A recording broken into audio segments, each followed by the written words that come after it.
Good evening friends. आज की update कुछ इस प्रकार से। आज हम बात करेंगे ईरान की। ईरान ने एक नाटकीय वीडियो जारी किया है जिसमें उसके कमांडो को एक जहाज़ पर कब्जा करते हुए देखा जा रहा है।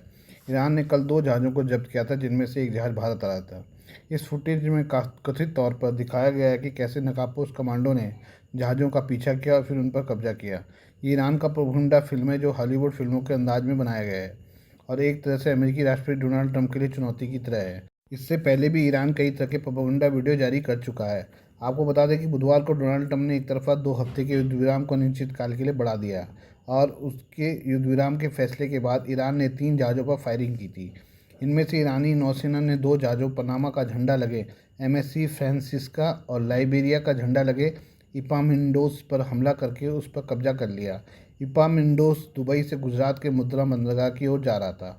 दोनों जहाज़ों को वापस ईरान के तट पर ले जाया गया और युद्ध शुरू होने के बाद यह पहला ऐसा मौका था जब ईरान की सेना ने जहाज़ों पर कब्जा किया है।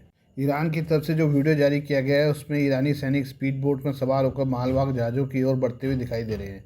यह वीडियो ट्रंप के उन बार बार किए गए दावों को बिल्कुल विपरीत है जिनमें उन्होंने कहा कि युद्ध के दौरान ईरानी नौसेना पूरी तरह से तबाह हो गई है। हालांकि अमेरिकी अधिकारियों ने दावा किया कि इन जहाज़ों को जब्त करने के पीछे ईरान का मच्छर बेड़ा यानी मॉस्किटो फ्लीट था, यानी छोटी तेज़ नावें जिनका पता लगाना मुश्किल होता है।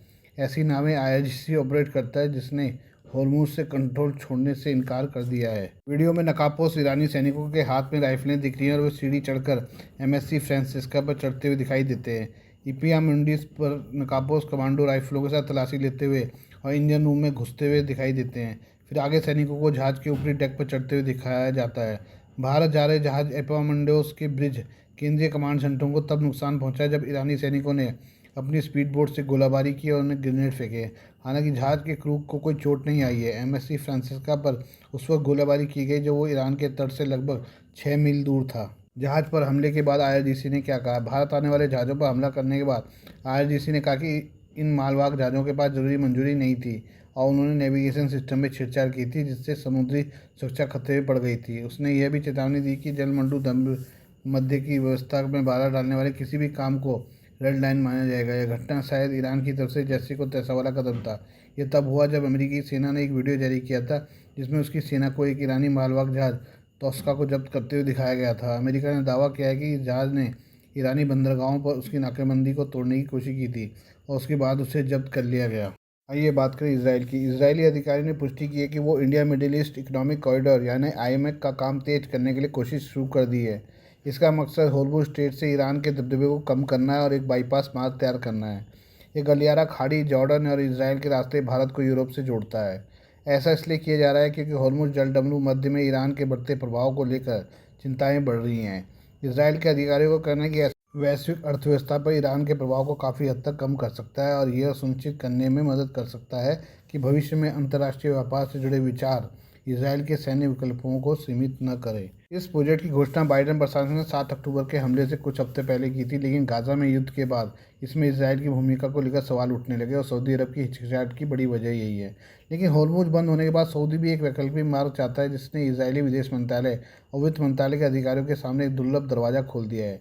इजरायली अधिकारी क्षेत्रीय तनावों के बीच इस परियोजना को गति देने की दिशा में काम कर रहे हैं। यह मिडिल ईस्ट इकोनॉमिक कॉरिडोर क्या है? इस कॉरिडोर में समुद्री रास्ते, रेल मार्ग दोनों शामिल है। ये भारत के पश्चिमी तट से यूएई तक समुद्री मार्ग, फिर सऊदी अरब, जॉर्डन और इसराइल के माध्यम से रेल मार्ग और अंत में इसराइल से यूरोप तक फिर से समुद्री मार्ग का उपयोग करेगा। इसके 2 हिस्से हैं। पूर्वी गलियारा भारत को अरब की खाड़ी से जोड़ेगा, उत्तरी गलियारा खाड़ी देशों को यूरोप से जोड़ेगा। इस कॉरिडोर प्रोजेक्ट में भारत, अमेरिका, यूएई, सऊदी अरब, फ्रांस, जर्मनी, इटली और यूरोपीय संघ शामिल हैं। यह सिर्फ एक माल परिवहन मार्ग नहीं होगा बल्कि इसमें बिजली के केबल, हाइड्रोजन पाइपलाइन और हाई स्पीड डेटा केबल बिछाने की भी योजना है। अनुमान है कि यह स्वेज नहर वाले पारंपरिक मार्ग की तुलना में व्यापार के समय में 40% और लॉजिस्टिक लागत में 30% की कमी लाएगा। अप्रैल 2025 में इसके मुख्य बुनियादी ढांचे, रेलवे और बंदरगाह का निर्माण कार्य आधिकारिक तौर पर शुरू हो गया था, लेकिन मिडिल ईस्ट में होने वाले संघर्ष की वजह से प्रोजेक्ट का काम बार बार धीमा हो जा रहा है। इससे भारत के मुद्रा port, Deendayal port, Jawaharlal Nehru port, Kandla और मोरुमागो बंदरगाहों को भारी फायदा होगा। इसराइल के साथ आईएमएफ में शामिल होगा सऊदी। इजरायली अधिकारियों का मानना है कि मुख्य चुनौतियों में से एक सऊदी अरब की भागीदारी सुनिश्चित करना है। चर्चाओं से परिचित अधिकारियों के हवाले से जेरूसलम पोस्ट ने बताया कि रियाद ने अन्य खाड़ी देशों की तुलना में इस पहल के प्रति कम उत्साह दिखाया। अभी तक कोई ठोस समाधान नहीं निकल पाया है। हालांकि बाधाओं के बावजूद अधिकारियों ने कहा कि 7 अक्टूबर के बाद ये पहली बार है जब इस कॉरिडोर को आगे बढ़ाने के लिए इसराइल में ठोस काम किया जा रहा है। खाड़ी देशों के संपर्क में मौजूद सूत्रों ने बताया कि एक व्यवहारिक रूपरेखा खोजने और इस परियोजना को आगे बढ़ाने के लिए कोशिशें की जा रही हैं और हॉर्मुज के बंद होने से इन प्रयासों को बल मिला है। ये एक बार फिर ईरान की बात करें। ईरान ने कहा है कि उसने हॉर्मुज स्ट्रेट से टोल टैक्स वसूलना शुरू कर दिया है। समाचार एजेंसी एएफपी ने ईरानी संसद के सेकंड उपाध्यक्ष के हवाले से इसकी पुष्टि की है। रिपोर्ट में कहा गया कि ईरान ने हॉर्मुज जलडमरू मध्य से गुजरने वाले कमर्शियल जहाज़ों से अपना पहला टोल राजस्व इकट्ठा करना शुरू कर दिया है। उसने मौजूदा प्रतिबंधों के बीच अपनी अर्थव्यवस्था को मजबूत करने के लिए प्रति बैरल एक नया शुल्क लागू किया है। ईरान ने जहाज़ों से टोल उस वक्त वसूलना शुरू किया है जब डोनाल्ड ट्रंप ने उसे धमकी दे रखी थी।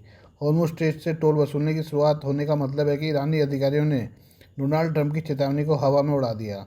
सिन्हुआ न्यूज़ के मुताबिक इस कदम से यह रणनीतिक जलमार्ग एक तेरान टोल बूथ में बदल गया है, जिससे सालाना 70 से 80 अरब डॉलर की कमाई होने का अनुमान है।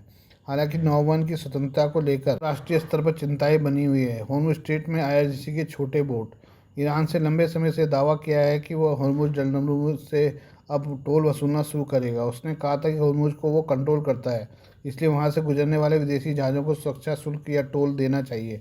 अब ईरान ने आधिकारिक तौर पर घोषणा की है कि उसने इस टोल से अपनी पहली राजस्व राशि हासिल कर ली है।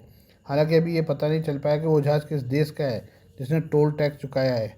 ईरान के विदेश मंत्री ने पहले हॉर्मुज टोल स्ट्रेट खोलने की बात कही थी, लेकिन बाद में वो अपने दावे से पलट गए और ऐसा आईआरजीसी के दबाव से किया गया था। आपको बता दें कि हॉर्मुज स्ट्रेट से दुनिया का लगभग 20 से 30% कच्चा तेल गुजरता है।